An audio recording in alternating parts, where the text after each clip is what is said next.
What on earth is Bert wearing? Is that his...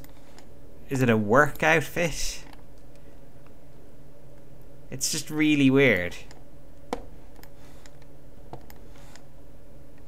I'm not sure what he looks like he's dressed up as. His bum is a little too prominent. Look at that. You can see... Oh, you can see his anus through it. You can practically just see it winking at you. Oh, anyway. In the last video I mentioned I was going to talk about The Room, which I may have talked about before. I can't remember. So, but yeah, it's just such a terrible, brilliant film. It's basically made by this guy Tommy Wiseau, who is blatantly German but claims to be American. And he's not a character, he's a real person. You'd think he was a character, but he's real.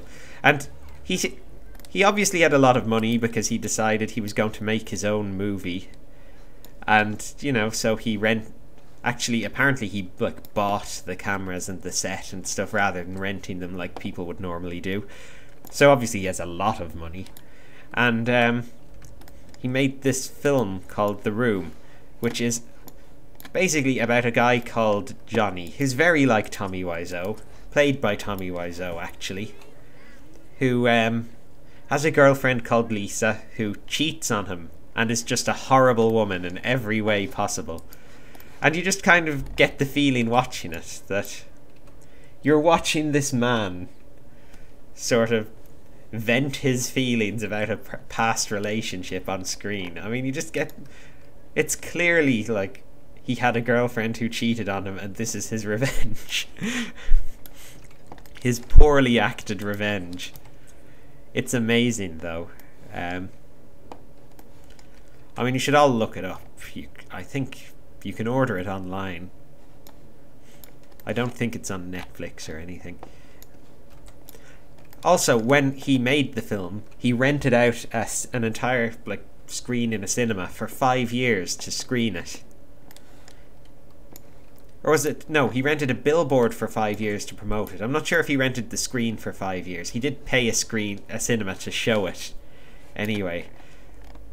And, yeah, I've seen interviews with him and stuff, and it seems like he actually thinks it's a good film. He doesn't seem to get that everyone likes it for, ironic value. It has got a massive following, but I don't think anyone in that following actually watches it and thinks, wow, this is a brilliant film. I really like this. The writing's so good.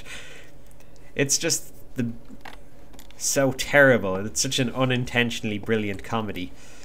For example, this will probably mean more to those of you who have seen it, but I'll explain this a little bit.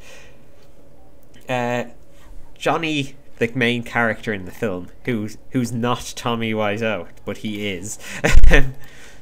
No, he's friends with this teenage boy called Denny who lives next door. At least, I don't know, I think he's meant to be teenage, because I'm not really sure. Because the actor who plays him is clearly, I don't know, 20-something.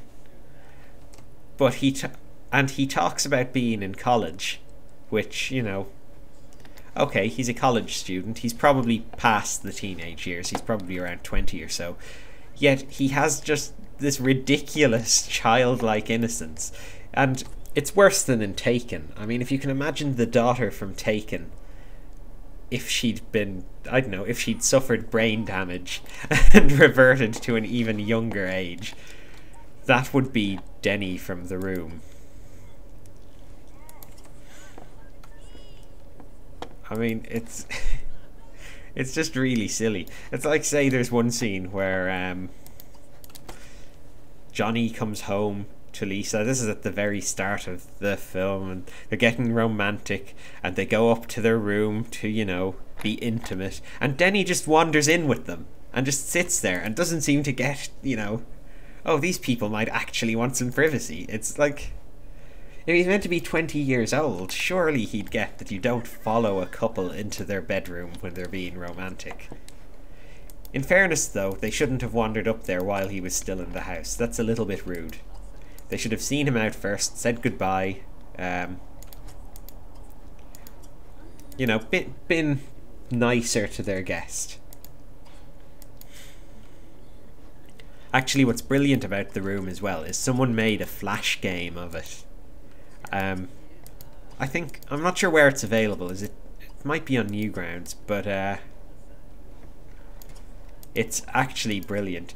Watch the movie first and then play the flash game. It just adds so much to the plot. It adds in little scenes that you wouldn't see and everything. Like, it's completely unofficial, but it's hilarious. It's like mandatory if you want to get maximum enjoyment from the film.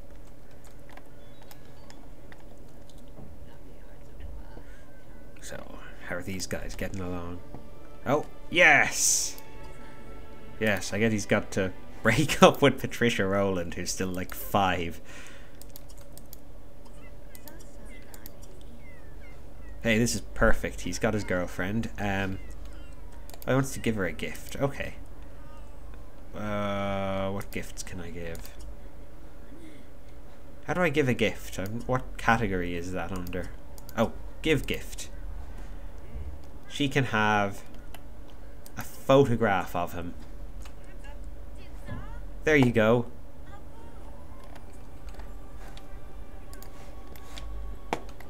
Yeah, she liked that.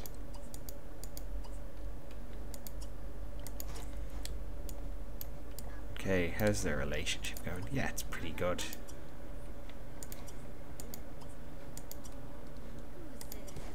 Has he done his homework? Yeah. Okay, everything's on track now. How long till he grows up? Another 6 days. Oh my god. I've kind of completed what he needs to do to sort of get on with his life. Okay, I guess he can take up painting. That'll pass the time.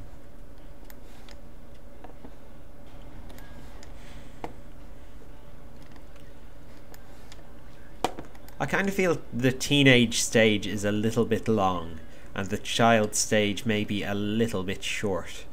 So I think it would be cool if, you know, to knock a few days off the teenage stage and add them onto the child stage. I know I actually can do that in the options screen, which is nice, but you can't in the legacy challenge. I think it's against the rules. You have to use the default lifespan. And I can't really change the lifespans right now at the very end of the challenge. Like, maybe I would have changed them at the start if I'd thought about it, but at the end is a bit too late.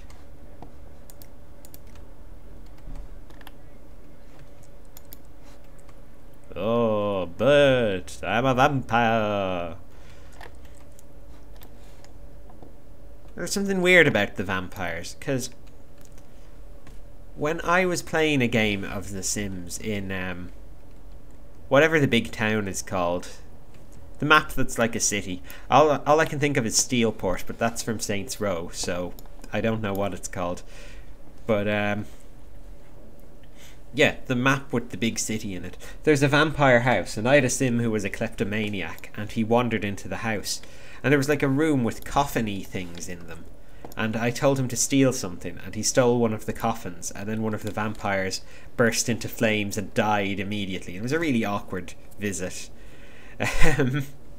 Yeah, but I mean, but my dude married the vampire's widow and adopted his child and stuff. They lived happily ever after. But I'm just wondering, where did those coffins come from? They don't seem to be a thing.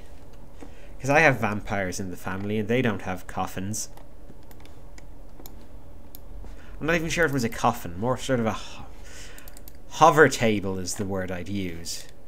But I don't think that describes it either. It's like a big stone slab and they sleep on top of it, sort of hovering over it.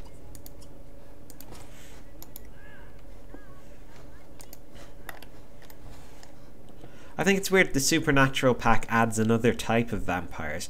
Like, I haven't played it yet. I just wonder, do they replace the old vampires, or do they exist in conjunction with them? Because I think having two types is a bit silly, because it'll just confuse things. I mean, do all the motives still work the same? Like, if you want to meet a vampire, will meeting either type work, or does it have to be a specific type?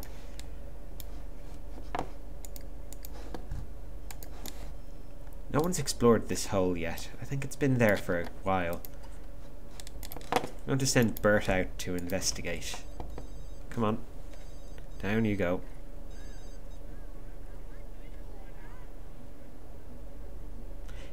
He's still sneaking everywhere. I suppose it's a ninja thing, maybe. Let's see what he finds. Nothing so far.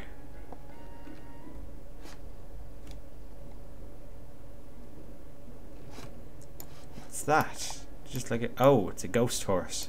It's Balin. Okay, Bert's luck held out and he avoided a cave-in. That's good. I wouldn't want him to die down there.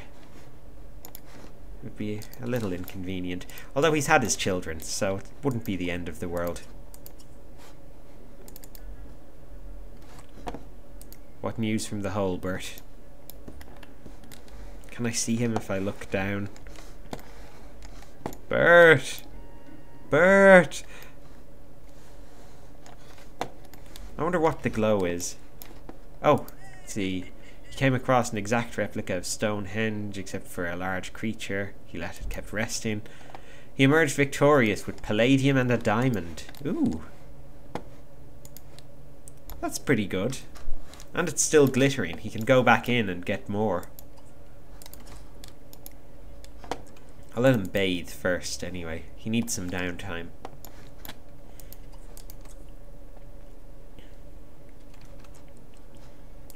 Use the bathroom. Stupid disobedient Sims. Which gnome is this out here? Oh, it's all of them. That's just Sean. Sean has been a baby gnome for a very long time.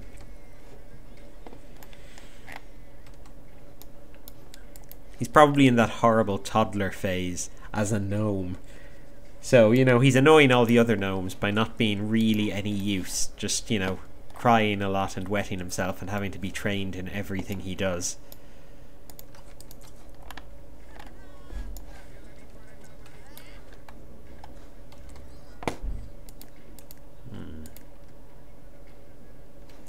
Wants to stay out after curfew. You see, I wouldn't mind doing that, but they always instantly get arrested when they do. And then they end up grounded, and it's just a pain. So I don't think I'm going to allow that. Sorry, Bruce. Which is this? Hillary doing some exercises. Is she Bentley's mother or wife or what? Yeah, she was his wife.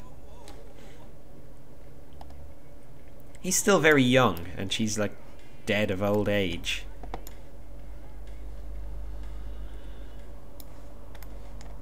And she was a vampire. So that's very, very old age. She's kind of been in the town from the very beginning, I think.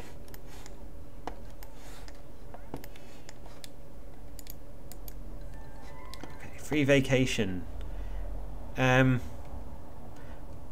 No, I don't want to send them off on a free vacation. I want everyone here. No crazy parties. Oh, I forgot about the painting. Bruce can paint. Because Bert's a good painter as well, but I don't like his style. He does that weird dotty style. Oh my god, I know what the name of it is. Someone posted it in the comments and I've completely forgotten. But yeah, it's not a nice style. I prefer to see a few brush strokes myself.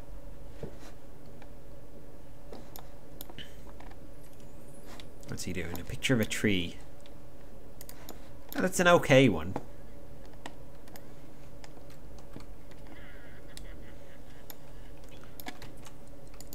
I wonder who did all these paintings originally. Like, did they hire artists to do childlike paintings, or did they get children to paint them?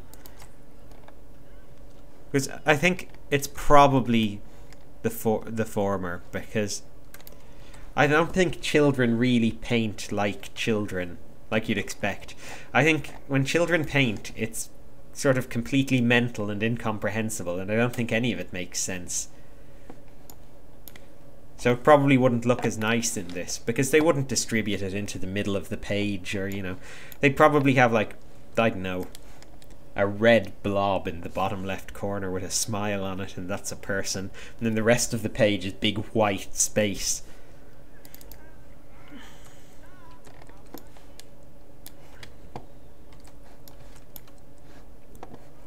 One of the first things I learned to draw was the Teenage Mutant Ninja Turtles, and I could draw them very well from a very young age. I just kind of learned sort of how their faces were structured and stuff, the way their nose overlaps the bandana, the way the bandana sort of raises up a little bit over the eyeballs, the way the body has 4 segments above the belt and 2 below. Well, you know, the sort of chest plate thing. It's amazing the amount of sort of detail I absorbed back then. The 3 fingers on each hand. I actually used to draw that on everyone. I was just so used to doing it.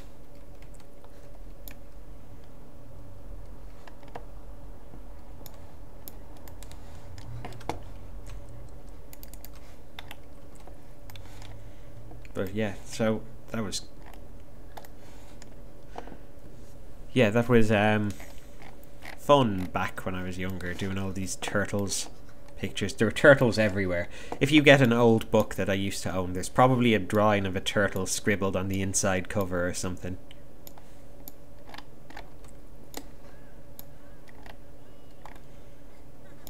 Come on, finish that. Sonic the Hedgehog as well. I can draw Sonic the Hedgehog really well.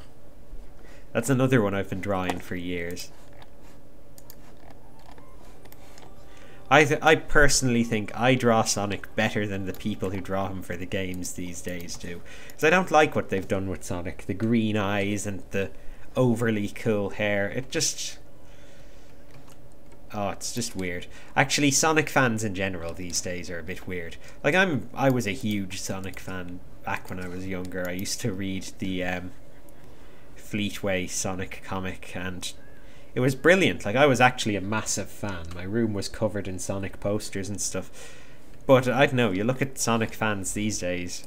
Well, not all of them. I mean, there's probably still normal ones. But you look at a certain portion of them, and I don't know, they're just like furries and stuff. It's really weird. They take it far too seriously as well. And I think what happened is, back when I was younger, Sonic games were good. Like, they were really good. This was back in the day of Sonic 2, Sonic 3, Sonic and Knuckles. You know, they were brilliant games, and, you know, just genuine, everyday, normal people liked Sonic. But I think the games kind of went so far downhill that everyone except the lunatics kind of abandoned it. And it led to, you know, the evolution of a very specific form of Sonic lunatic. Although Sonic Generations was very good. I think that was the most recent game, unless they've brought out another one. I liked that. My god, is Audra still out there from the other day? Oh no, I hope she doesn't starve. Oh, I'm sure she'll go home when she's tired.